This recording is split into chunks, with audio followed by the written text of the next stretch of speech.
بسم اللہ الرحمن الرحیم۔ السلام علیکم۔ حمد خدا کے بعد درود حضرت محمد صلی اللہ علیہ وآلہ وسلم پر۔ ہمارا آج کا ٹاپک ہے قرآن اور تخلیق کائنات پارٹ 2۔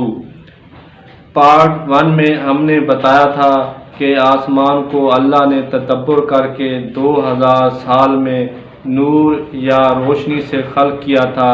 پھر یہ روشنی اپنی توانائی خرچ کر کے مردہ ساکن فوٹونز میں بدل گئی۔ آسمان مردہ ساکن فوٹونز کا ان لمیٹڈ یا غیر محدود اجتماع ہے۔ پوری تفصیل کے لیے پارٹ 1 دیکھیں۔ آخر اللہ نے روشنی سے بنے آسمان کو اپنے ہاتھوں سے کیسے خلق کیا تھا؟ آسمان جو روشنی سے تخلیق ہوا ہے، آخر یہ روشنی کہاں سے آئی تھی؟ اس کو سمجھنے کے لیے پہلے ہم بتائیں گے کہ اللہ تعالیٰ کے ہاتھوں سے آسمان تخلیق کرنے سے کیا مراد ہے، کیسے اللہ نے ہاتھوں سے آسمان کو تخلیق کیا تھا۔ عربی میں لفظ ید کے معنی ہاتھ بھی ہیں اور مزید معنی بھی ہیں۔ ان میں سے ایک معنی سوچنا یا بصر کرنا یا سوچ یا بصر کے بھی ہیں، جیسا کہ سورۃ بقرہ میں ید کے معنی سوچ کے ہیں، اور اللہ کی راہ میں خرچ کرو اور اپنے ہاتھوں یعنی سوچ سے ہلاکت میں مت پڑو، جیسا کہ سورۃ فرقان میں فرمایا، اور جس دن ظالم اپنے ہاتھ یعنی سوچ کو چبا چبا لے گا کہ ہائے کسی طرح سے میں نے رسول کے ساتھ راہ لی ہوتی، جیسا کہ سورۃ حجرات میں فرمایا، اے ایمان والو اللہ اور رسول کے ہاتھ یعنی سوچ سے آگے نہ بڑھو اور اللہ سے ڈرو۔ آپ نے دیکھا ان آیتوں میں ید یا ہاتھ سے مراد سوچنا یا سوچ ہے۔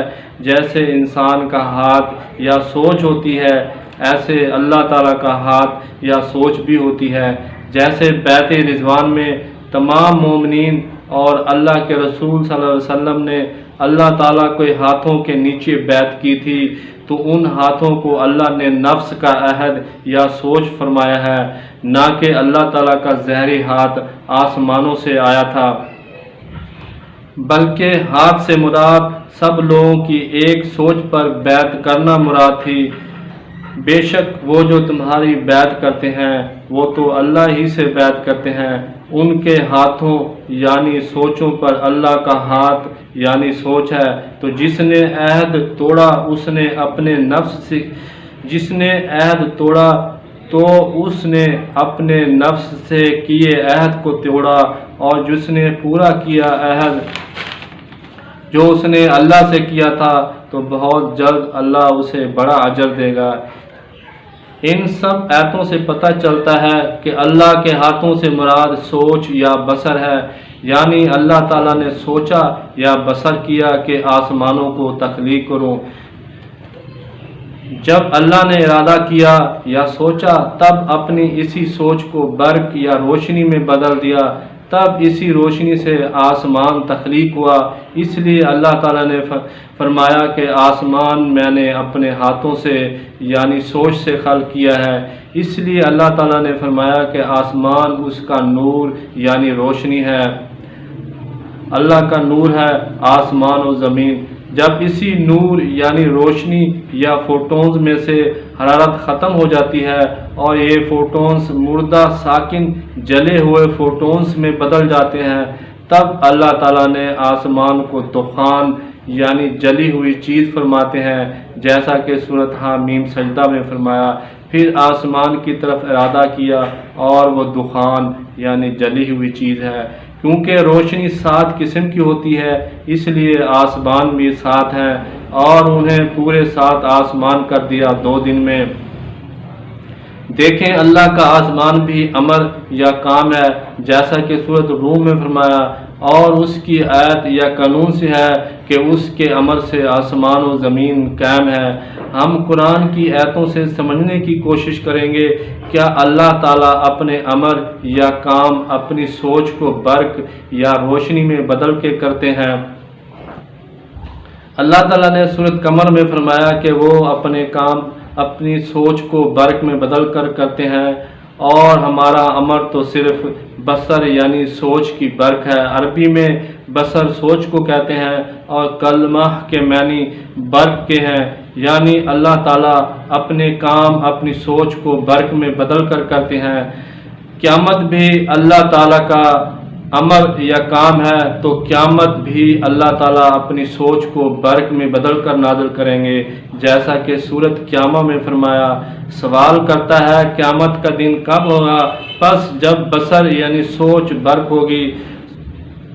سورۃ نحل میں فرمایا قیامت کا امر نہیں مگر بصر یعنی سوچ کی برق، اور وہ قریب ہے۔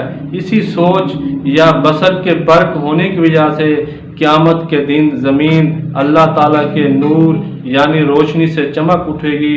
اس لیے سورۃ زمر میں فرمایا اور زمین جگمگا اٹھے گی اپنے رب کے نور سے، اور رکھی جائے گی کتاب اور لائے جائیں گے انبیاء۔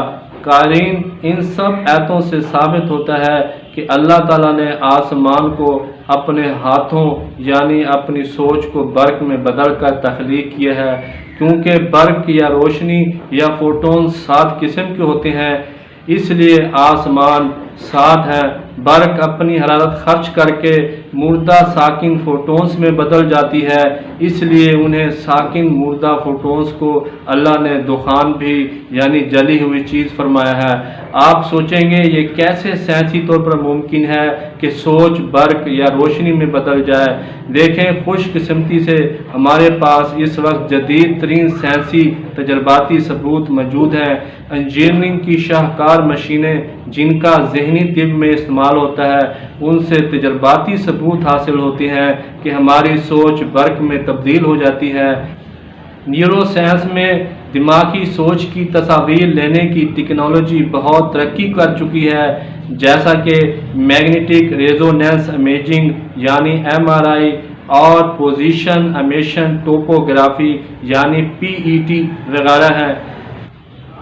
ان مشینوں سے جب سوچوں کو دماغ میں دیکھا جاتا ہے تب وہاں سوچ برقیروں میں تبدیل ہو جاتی ہے۔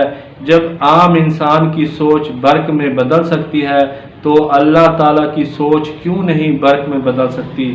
تمام آیات سے ہمیں یقینی علم حاصل ہوتا ہے کہ اللہ تعالیٰ نے اپنی سوچ کو برق یعنی روشنی میں بدل کر آسمان تخلیق کیا ہے، اس لیے آسمان اللہ کا نور ہے، اور جب روشنی یا فوٹونز میں سے حرارت ختم ہوتی ہے تو وہ فوٹونز جلے ہوئے مردہ ساکن فوٹونز میں بدل جاتے ہیں، اس لیے اللہ نے انہیں دخان یعنی جلی ہوئی چیز فرمایا ہے۔ جب اللہ تعالیٰ نے اپنے ہاتھوں یعنی سوچ کو برق میں بدل کر آسمان کو تشکیل دے لیا تو پھر تخلیق کیسے آگے شروع ہوئی اور کیسے زمین، چاند، ستارے، کہکشائیں بنتی ہیں، یہ ہم تیسری ویڈیو میں بیان کریں گے۔ امید ہے آپ کو ہماری یہ ریسرچ سمجھ آ رہی ہوگی۔ پلیز ہمارے چینل تشکیل جدید ٹی وی کو سبسکرائب کریں، لائک کریں، کمنٹ کریں۔ تمام تعریفیں اللہ کے لیے ہیں۔ شکریہ۔ خدا حافظ۔